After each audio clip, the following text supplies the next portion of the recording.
7 years. That's how long I gave him. My time, my love, my loyalty. And do you know what I got in return? A knife in the back, and not just any betrayal, but the kind where he looked me in the eye and said, "Don't worry, babe, she's just my best friend," while secretly building a whole new life with someone else. The girl he cheated with? She wasn't even someone from work, or an old flame. No, she was a 21-year-old he met scrolling on TikTok. And when I found out, when the mask finally slipped, I had a choice. I could crumble under the weight of that betrayal, or I could find the sweetest, pettiest revenge imaginable. Let's just say my dog and I made sure he never forgets exactly what I think of him.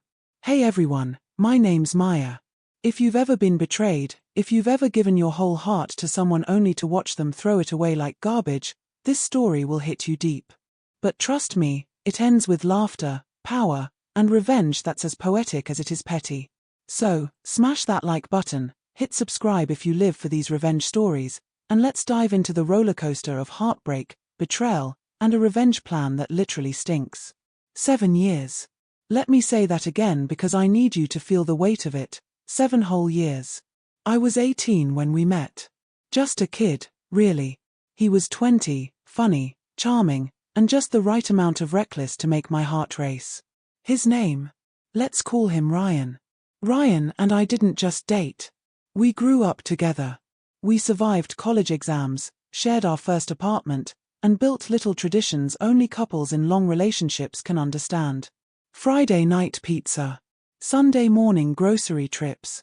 Netflix marathons until we passed out with the lights still on. And then, of course, there was Rosie. Our golden retriever, our baby, our glue. We adopted her together when she was a puppy. Training her, taking her to the park, watching her grow into this big goofy bundle of love, it made us feel like a family. Back then, I believed Ryan and I were unshakable. Sure, we had arguments, but what couple doesn't? In my mind, he was it. My forever. My partner in everything. If you've ever been in love that deeply, you know, you don't just invest time. You invest your whole sense of self. January. That's when it started. Subtle at first. Ryan's phone, which used to sit casually face up on the table, suddenly lived face down. Notifications he used to ignore now had him smirking under his breath. I'd ask, "What's so funny?" and he'd shrug. "Just TikTok. Dumb memes." But I noticed. The way his eyes lit up. The way he typed faster than I'd ever seen. One night, I pressed him. "You've been weird with your phone. Who are you talking to?" And that's when I got the line that will forever live in the Hall of Fame of gaslighting. "Don't worry, babe, she's just my best friend." Just his best friend. Those words wrapped around my gut like barbed wire. My instinct screamed, but my heart, oh, my stupid, hopeful heart, tried to believe him. Still, the signs piled up. Late-night messages. Inside jokes I wasn't part of. Him turning his body away when he texted. If you've ever felt that creeping dread, the one where your body knows the truth before your mind is ready to accept it, you'll understand the kind of insomnia I lived with. I'd lie awake, staring at the ceiling, replaying every interaction, trying to convince myself I was imagining things. But deep down, I knew. Then came the day. Ryan sat me down, his tone rehearsed, his words polished. "Maya, I think we should break up. It's not working anymore. We're growing apart. It's not about anyone else, I promise. It's just us." I felt my world tilt. "Not about anyone else?" I whispered. "No," he insisted. "This is just between us. I'll always care about you. You're my best friend." I didn't cry in that moment. I was too stunned. Too numb. 7 years, and he was discarding me with the casual tone of someone cancelling a gym membership. But later that night, numbness gave way to a grief so raw it split me open. I sobbed into Rose's fur until my chest ached. And then, like some twisted cosmic joke, the very same day, the same freaking day, Ryan posted on Instagram. A picture of him with her. The best friend. His caption. "Finally found my forever. I love you, baby. Forever." He used the word forever with her. My phone buzzed as friends sent screenshots. "Maya, what the hell? Isn't this the girl you were worried about? Humiliation burned hotter than heartbreak. I wasn't just betrayed. I was made into a fool in front of everyone I knew. As if that wasn't enough, within weeks Ryan did something so absurd it was almost laughable. He met her in person for the very first time and then moved her across 6 states into his dad's house. That's right. A 27-year-old man who'd just thrown away a 7-year relationship invited a TikTok fling to live with him under his father's roof. I remember sitting in my empty bedroom, thinking, this is who I gave my 20s to. 7 years of loyalty, love, compromise, and he replaced me with a stranger he'd known for months. I wanted to scream, to throw things, to send angry messages. But I didn't. I swallowed the rage and let it simmer. Because somewhere in that storm of grief, a new thought sparked. If he wants to see what I think of him, fine. I'll show him. Now, here's the thing.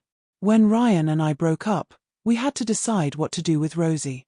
The house was mine, and Rosie was best friends with my roommate's dogs. Ryan agreed she'd be happier with me. Just send me pictures of her sometimes, he asked. I want to know how she's doing. I smiled sweetly, masking the fire boiling under my skin. Of course. I'll send you updates. And in that moment, my revenge plan was born. The very next day, I let Rosie into the backyard. She did her business, squatting in the grass like dogs do. And as I stood there, watching her, an idea lit up my brain like fireworks. I pulled out my phone. Snap, snap, snap. A dozen pictures. All from different angles. That night, I attached the photos to an email. Subject line, Rosie update. And just like that, the game began. Every morning became a ritual. Coffee. Let Rosie out. Snap a dozen pictures of her mid-poop. Sometimes I'd crouch low, capturing the action shot. Other times, I'd zoom in for dramatic effect. On special days, I'd take a short video, complete with sound. Each evening, I'd send him the results. Here's Rosie today. I imagined his face when he opened those emails. Expecting a cute photo of her wagging her tail, and instead finding his inbox filled with steaming piles of justice. Day after day. Pile after pile. His inbox slowly transformed into a gallery of canine bathroom breaks. And every time I hit send, a little piece of my broken heart stitched back together. It sounds silly, doesn't it? That poop pictures could heal a broken heart. But they did. Each snapshot was a middle finger wrapped in humor. A reminder that he didn't get to silence me. A symbol of how little he meant to me now. While Ryan played house with his TikTok girlfriend under Daddy's roof, I was rediscovering myself. I reconnected with old friends. I picked up hobbies I'd abandoned. I laughed again. And Rosie, sweet, loyal Rosie, never left my side.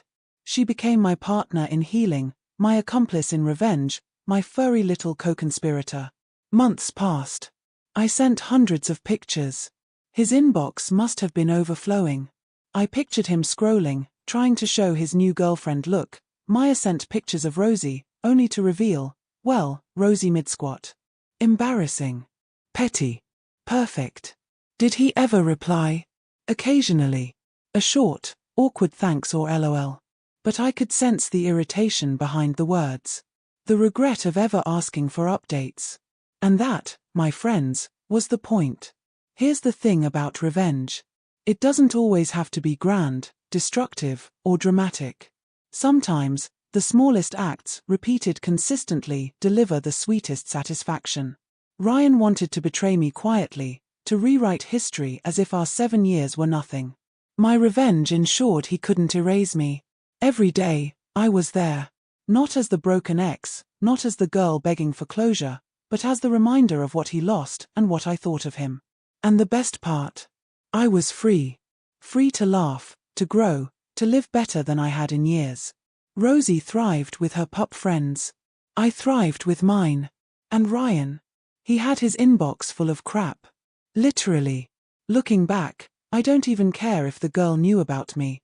Maybe he lied. Maybe she was complicit. It doesn't matter. Because at the end of the day, Ryan told me everything I needed to know with his actions.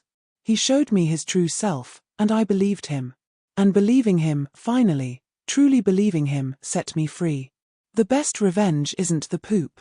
It isn't the irritation in his inbox. The best revenge is the life I'm living now. Full of friends, love, laughter, and freedom.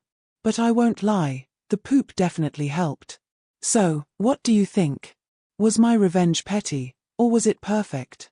Let me know in the comments. And if this story made you laugh, cry, or fist pump for justice, smash that like button and subscribe for more tales of betrayal and payback. Until next time, hug your pets, trust your gut, and remember, sometimes the sweetest revenge really does stink.